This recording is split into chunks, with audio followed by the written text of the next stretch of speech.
कि कैसे कोई भी कंपनी अपना आईपीओ लाती है और उसके शुरू से मतलब आईपीओ का एक एक चीज़ भी हम लोग यहाँ पे देखेंगे। हो सकता है कि थोड़ा सा वीडियो जो है वो लंबा हो या 2 पार्ट में हो जाए, तो इत्मीनान रखिएगा, संतुष्टि दे कीजिएगा कि हाँ, मुझे जो आईपीओ के बारे में जानना था वो सारे इन्फॉर्मेशन आप तक पहुँच पाए। तो इसके लिए थोड़ा समय तो लगेगा। जब भी आपको कंप्लीट किसी भी चीज़ का नॉलेज चाहिए होता है तो आपको थोड़ा टाइम देना पड़ता है, ठीक है। यदि आपको ऊपर ऊपर ओवरव्यू जानना होता है तो आपको टाइम नहीं लगता, बट आपका कॉन्सेप्ट क्लियर नहीं होता। और आईपीओ लाने का पर्पस यदि समझ जाएंगे तो ये भी आप जान पाएंगे कि हाँ, कैसे एप्लीकेशन को अप्लाई करना चाहिए, और यदि किसी आईपीओ में आपका क्यों नहीं हो पा रहा है तो उसके भी चांसेस बढ़ जाएंगे।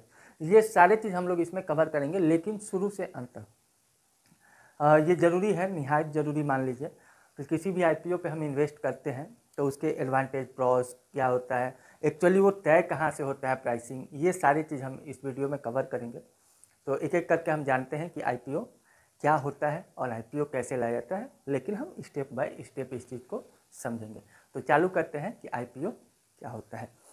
तो आईपीओ जैसा कि आप देख पा रहे हैं कि आईपीओ जो है वो एक फंडिंग के लिए काम होता है जो कि कंपनी लाती है, जिसे हम इनिशियल पब्लिक ऑफर बोलते हैं। बट आईपीओ क्या ज़रूरत पड़ती है कंपनी को कि वो आईपीओ लाती है? ऐसा तो नहीं कि शौक से लेके आया कोई, शौक तो कोई चीज़ है नहीं। देखो भाई, ये बिजनेस है और बिजनेस में शौक नहीं होते। तो आईपीओ लाने का जो मेन कारण होता है कंपनी का, वो होता है कि अपने कैपिटल को रीच करने का। कैपिटल क्यों रीच करने की ज़रूरत पड़ती है? तो हो सकता है कि उसे कोई प्लांट बैठाना हो, अगर प्लांट का एक्सपांसन करना हो, या हो सकता है कि उसे डेट ज़्यादा हो गया, उस डेट को क्लियर करना हो। ये सारी चीज़ जो है वो कंपनी इसलिए अपना कैपिटल रीच करती है। उसके बाद जैसा कि आप देख पा रहे हैं कि एक्सपांसन की जब भी ज़रूरत पड़ती है तो उसके लिए कैपिटल की ज़रूरत पड़ेगी कंपनी को। तो कंपनी को इस कहाँ से कैपिटल मिलेगा? यदि कहीं से लेती है तो उसे इंटरेस्ट पे आउट करना पड़ता है, और एक बल्क में नहीं मिलेगा, तो वो आईपीओ लाती है। वो सारी चीज़ समझेंगे हम लोग कि कैसे कैसे। बस आप यहाँ पे ये समझिए कि आईपीओ की ज़रूरत क्यों होती है कंपनी को, कि आईपीओ क्यों लाना पड़ता है कंपनी को। तो फर्स्ट कारण तो हम देख रहे हैं कि यहाँ रेजिंग ऑफ द कैपिटल, उसमें हम देखते हैं कि कैपिटल की क्यों ज़रूरत पड़ती है। तो कैपिटल की ज़रूरत पड़ती है उसके एक्सपांसन के लिए, कोई नया प्लांट लाना हो, जैसा कि आप देख पा रहे हैं।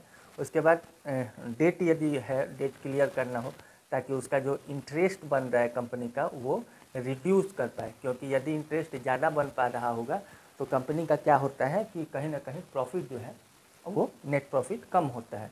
तो कंपनी सोचती है कि चलो पहले इसका डेट क्लियर करते हैं ताकि नेट प्रॉफिट जो है वो बने। यदि नेट प्रॉफिट सही से बन पा रहा है तो कंपनी खुद ग्रोथ करेगी, और कंपनी ग्रोथ करेगी तो जो इन्वेस्टेड होंगे और उस कंपनी में थ्रू आईपीओ या पहले से भी, तो वो भी ग्रो करेंगे। तो इससे मल्टी, बट क्या होगा कि प्रॉफिट बन रहा है कंपनी का, लेकिन वो इंटरेस्ट पे आउट में ही चला जा रहा है। तो ना तो इसमें कंपनी का बेनिफिट है और ना इसमें जो उसके शेयर होल्डर्स हैं प्रीवियस फंडिंग के जो स्टेजेज है उसमें या आईपीओ में, तो उसमें भी प्रॉब्लम आती है।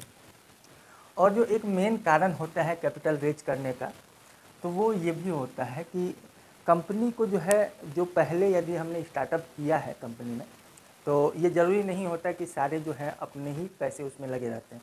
तो कितना बड़ा कैपिटल कोई भी स्टार्ट करके स्टार्टअप नहीं करता यदि कोई कंपनी का ग्रुप ना हो या कोई पेरेंट कंपनी उसकी नहीं है। तो इसमें क्या होता है कि यदि जो प्रीवियस इन्वेस्टर हैं, हम समझेंगे इस फंडिंग स्टेज में कि कैसे हैं, तो वो चाहते हैं कि नहीं, हमें अब एग्जिट ले लेना चाहिए, या वो जिस वैल्यूएशन को देख नहीं पा रहे हैं तो वो एग्जिट लेंगे, तो उन्हें कंपनी को पैसे देने पड़ते हैं। तो वो पैसे कहाँ से देगी? तो इसलिए यहाँ पे कैपिटल रेजिंग करके थ्रू द आईपीओ वो अपने प्रीवियस इन्वेस्टर को बाय करती है और उसका शेयर बाय बैक कर लेती है। तो ये भी मेन रीज़न होता है। और कंपनी को बेनिफिट कहाँ होता है? तो वो ब्रांडिंग को लेकर। यदि आप आईपीओ लाते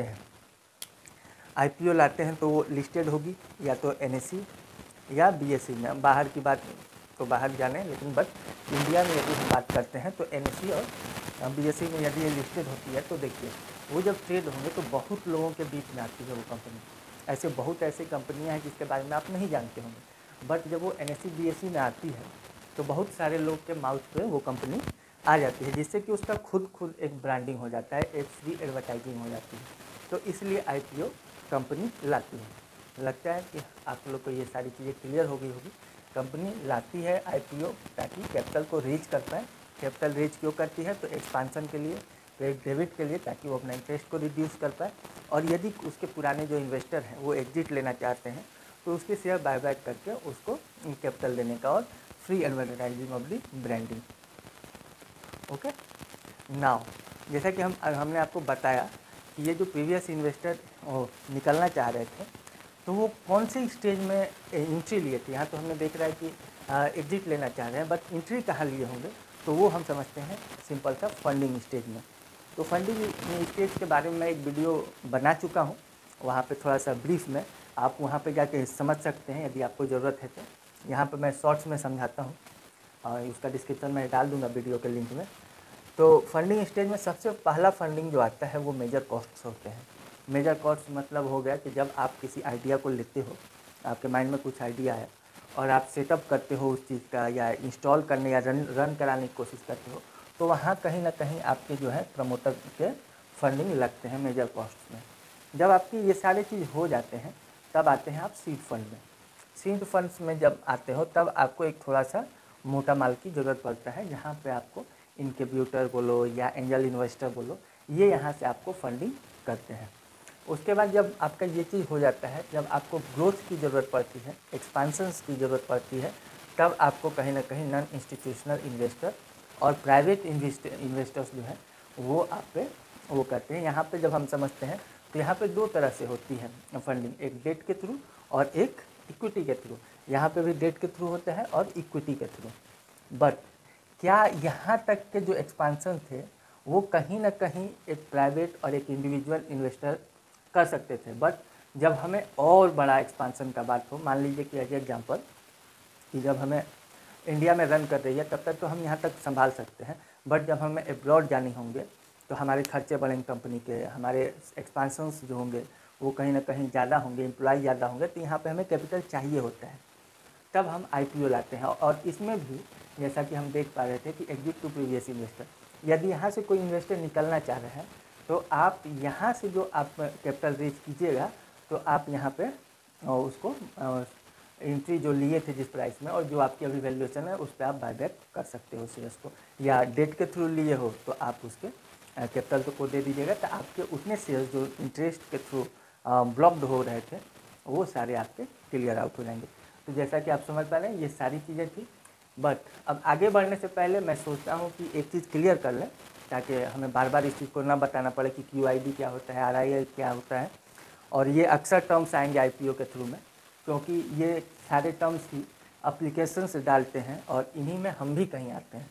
तो मैं सोचा कि चलो पहले इसको क्लियर कर देता हूँ ताकि आगे चल के परेशानी ना हो। तो अब हम समझते हैं कि कैटेगरी ऑफ इन्वेस्टर क्या क्या हो सकते हैं जिसमें हम कहाँ एग्जिस्ट करते हैं। तो सबसे पहला जो होता है वो रिटेल इन्वेस्टर होता है, रिटेल इंडिविजुअल इन्वेस्टर। तो रिटेल इंडिविजुअल इन्वेस्टर उसे कहते हैं जिसका कैपिटल लेस देन 2 लाख हो। ठीक है, ये सेबी के अकॉर्डिंग है कि RII उसे कहेंगे जिसके कैपिटल 2 लाख से कम हो। अब बात करते हैं हम नॉन इंस्टीट्यूशनल इन्वेस्टर्स, जिसमें कि HNI, HUF और कॉरपोरेट्स आते हैं। नॉन इंस्टीट्यूशनल इन्वेस्टर उसे कहते हैं जिसका कैपिटल 2 लाख से ज़्यादा हो। ठीक है, ये 2 लाख से ज़्यादा हो। और 3 कैटेगरी है जैसे कि हम समझ पा रहे हैं। एक सबसे पहला आता है हाई नेटवर्क इंडिविजुअल, और सेकेंड आता है हिंदू अनडिवाइडेड फैमिली, और थर्ड में आते हैं कॉरपोरेट्स। अब पहले सेबी के अकॉर्डिंग जो होता था, चलिए वो बाद में हम समझते हैं। अलॉटमेंट का जो कुछ नया रूल्स आया है NII को लेकर वो हम आगे तो उसमें समझेंगे, बट हम यहाँ पे समझते हैं आप तीसरे चीज़ को जो कि है qualified investors, qualified individual investors, जिसमें कि ये सारी चीज़ आते हैं। बैंक्स आते हैं, म्यूचुअल फंड आते हैं, पेंशन फंड आता है, प्रोविडेंट फंड आता है, LIC फंड आता है, एक्सेट्रा कई फंड्स आते हैं इसमें QIB में। बट एक चीज़ ध्यान रखने वाली है कि जब भी हम IPO लाते हैं तो किसी किसी को ज़्यादा हम प्रेफरेंस देते हैं, तो वो प्रेफरेंस मिलता है एंकर इन्वेस्टर्स को। अब जब हम बात करते हैं एंकर इन्वेस्टर्स की, तो एंकर इन्वेस्टर्स ऐसे नहीं कोई बन जाता, उसके भी कुछ रूल्स होते हैं, कुछ क्राइटेरिया होते हैं। जैसा कि हम बता पा रहे हैं कि IPO जिस दिन इशू होता है कि हाँ प्राइस इशू होने वाला है, उसके एक दिन पहले उसे बिडिंग करना पड़ता है। इसलिए मैंने यहाँ पे लिखा है कि बिफोर 1 डेज उसे बिडिंग करना पड़ता है, और वो एक फिक्स प्राइस होती है। हम बुक बिल्डिंग में समझेंगे कि वहाँ पे कैसे प्राइस जो है वो फ्लक्चुएट होता है 20% पे उससे या 10% पे उससे, बट यहाँ पे जो एंकर इन्वेस्टर इन्वेस्ट करेगा वो एक फिक्स प्राइस पे इन्वेस्ट करेगा, चाहे वो आपके राइटर के तहत जो है वो कुछ भी हो जो दिया गया हो, इन्वेस्टर बैंकर जो भी दिया है उससे फिक्स प्राइस, तो उस फिक्स प्राइस पे वो इन्वेस्ट करेगा। उसके बाद यहाँ पे हम समझते हैं कि एंकर इन्वेस्टर को मिनिमम बिडिंग जो है वो 10 करोड़ करनी पड़ती है। मिनिमम बिडिंग कितनी करनी पड़ेगी? 10 करोड़ की। और 60% ऑफ दी QIB वो कर सकता है। बट यहाँ पे आप देखते हैं कि जो भी प्रेफरेंसेस होता है कहीं भी किसी भी कंट्री में, तो उसे डोमेस्टिक का कुछ प्रेफरेंस मिलता है, चाहे एंकर इन्वेस्टर कोई भी हो।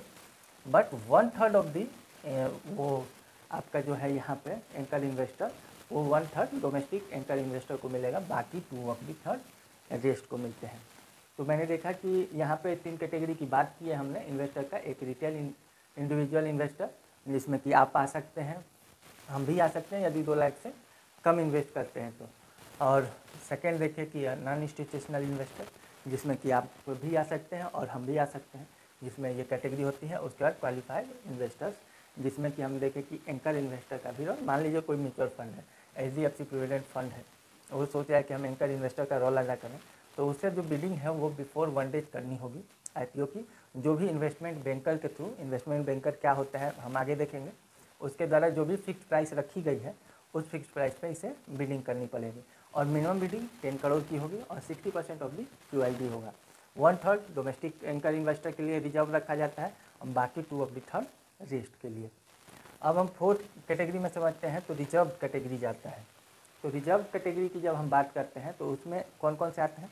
यदि कोई कंपनी है, पेरेंट कंपनी है, मान लीजिए कि टाटा की कोई कंपनी है, तो जब टाटा लाएगी तो वो सोचती है कि ठीक है, यदि हमारा कोई ग्रुप है, मान लीजिए कि टाटा स्टील अपना IPO तो नहीं ला सकती, मान लो कोई भी चीज़ लाती है टाटा, यदि बैटरी कोई लाती है कंपनी, टाटा बैटरी करके कोई कंपनी यदि आती है, वो चाहती है कि ठीक है टाटा मोटर्स यदि उसमें स्टेक रखना चाहता है, तो वो कुछ जो है कैटेगरी उसको कुछ परसेंटेज उसे रिजर्व दे दिया जाता है, जिसे ग्रुप ऑफ द कंपनी कहते हैं, तो उसको प्रेफरेंसेस मिलता है। उसके बाद उसमें जो एम्प्लॉई हैं उसे प्रेफरेंसेस दिया जाता है कि क्या आप भी IPO या शेयर्स रखना चाहते हैं, तो वो दिया जाता है।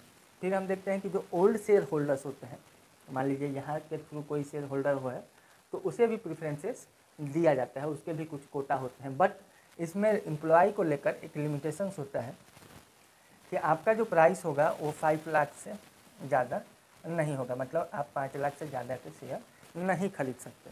तो ये सारी चीज़ हम समझ लिए, ताकि हमें अब जो है IPO के प्रोसेस जब हम समझ रहे होंगे तो उसमें कहीं हमें कोई प्रॉब्लम नहीं होगी, कोई टेक्निकल बात को लेकर कहीं कन्फ्यूजन नहीं होगा, और हम एक थ्रू आउट एक चीज़ में समझ सकते हैं। तो ये हम जबकि IPO इनिशियल पब्लिक ऑफर में ये 3 चीज़ को कंफर्म समझते हैं। अब आगे के उसमें देखते हैं कि IPO का प्रोसेस कैसे होता है। कोई भी कंपनी IPO लाती है तो क्या करती है, कैसे कैसे उसका प्रोसेस होता है, उसमें अंडरराइटिंग क्या होती है, उसमें और भी चीज़ बुक बिल्डिंग कैसे होती है, फिक्स प्राइस कैसे होता है, उसमें अलॉटमेंट कैसे होता है, अप्लीकेशंस कैसे अप्लाई होते हैं, क्या होता है जब ओवर सब्सक्राइब्ड हो जाता है या अंडर सब्सक्राइब्ड हो जाता है तो क्या होता है, ये सारे चीज़ हम नेक्स्ट वीडियो में समझेंगे। यदि वीडियो आपको अच्छा लगा तो सब्सक्राइब कीजिएगा और लाइक एंड शेयर कीजिएगा। मिलते हैं next video full IPO process के तहत।